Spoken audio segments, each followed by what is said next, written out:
Hi guys, Ashley here with Upside Goods Company.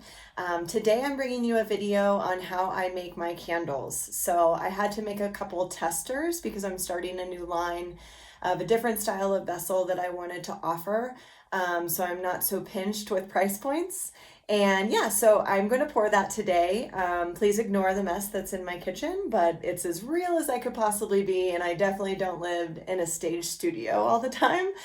This is about as close as manicured as I can get in our home. So I hope you guys enjoy it, and please let me know if you have any questions. All right, so I'm just going to run through a few things that you guys will need when making candles, whether you're making larger batches, small batches, or just one-off testers like I am today. These are the essentials that you'll be needing. So some sort of a heating device like a Presto pot or a double boil system. You'll definitely need a pouring pitcher. This thing is involved in all the candles that I make. Some sort of tool to mix the fragrance. I just like these wooden spoons. They're pretty easy and they don't transfer a lot of fragrance. I know there's like glass stirrers and things like that that are recommended out there. I use mixing bowls for my fragrance oils. These are really easy to clean out in between fragrance changes. I'll just put a little bit of hot water and Dawn dish soap and just kind of shimmy them up a little bit. And these are amazing, easy cleanup. You'll obviously need your vessel, wick sticker, wick clip, and your wick. Measuring those out, you can follow whatever company that you use for those. And then this handy dandy tool, this is one I just got off of Amazon, nothing completely fancy, but this is something that I use with measuring not only my wax, but also measuring with my fragrance oil.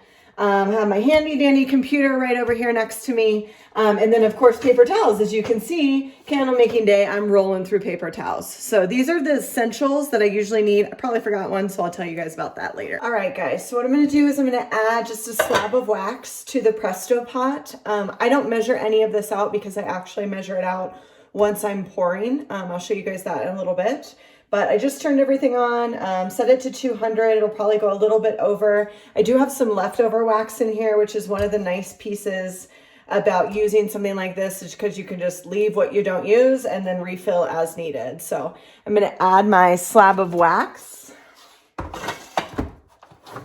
I usually just cut it down the middle with a butter knife. And I like to use a plastic glove, not endorsed, but got it from Amazon. And that just helps. So there's so much wax residue that I feel like just goes on everything.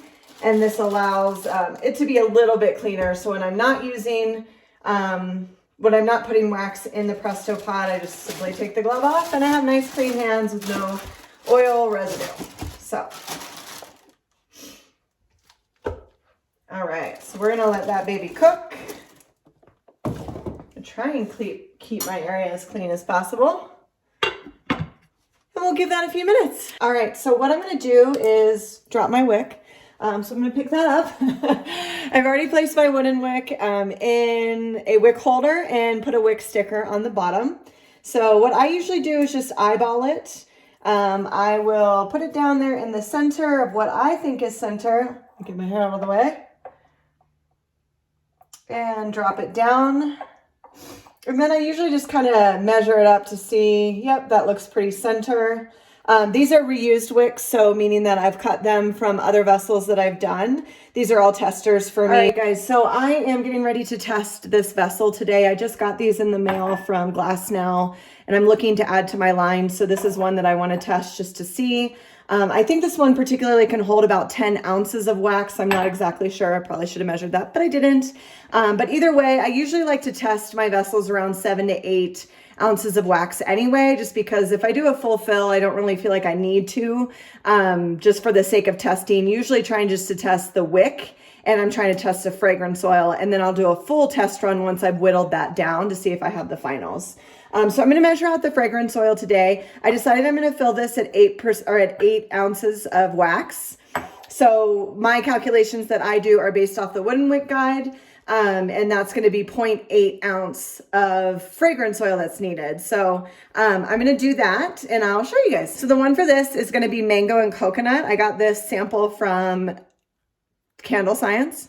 And yeah, so I'm really excited about this one. It smells pretty dang good. So something that I wanted to share with you guys that is really, really helpful, if I can multitask here, is that sometimes when you're pouring like this, if you don't have a specific spout or anything, like I went to 0.83 and you know, we have to salvage as much of these fragrance oils as we can. I got eyedroppers and they're amazing. So they're super, super helpful for me to get just those extra like 0.0, whatever finicky ounces out. So now I'm exactly at 0.81. So let's take a little bit more. Went a little under, totally okay though. Rather be a little under than over because again, you have to really salvage these fragrance oils. So, all right, now we just gotta wait for the wax to be done and then I'll show you the rest.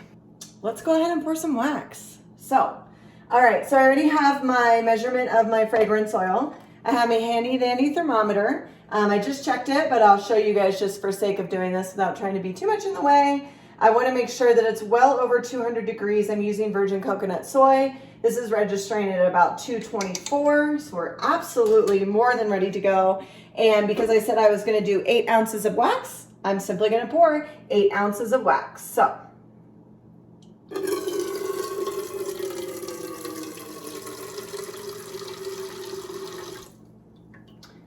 try and get it right on the nose. I'm a little bit over, so what I'm going to do is I'm going to take my wipe here, make sure I try and keep my space nice and tidy. There's probably a better way to do this, but this is just the way that I do it. Come back on. All right, let's fill it back up. It's like a little game. How accurate can you be? Whew, so close. I'm glad I get to share this experience with you guys. All right, 7.99. We'll take it because we're not splitting hairs. So it's still pretty warm, but what I'm going to do is just check the temperature real quick just so I can document where I'm pouring the fragrance oil in case it's too soft or too heavy. This helps. Let me reset my thermometer. Glad this is all happening with you guys. Checking here. So I'm at about 196. It dropped quite a bit. So let's go ahead and pour in my fragrance oil. And then I'm going to start mixing. Trying to get all good to the last drop. And I'm going to do this for about 30 seconds to a minute. All right, guys, now it is time. I'm going to try and get out of the way here and pour my candle.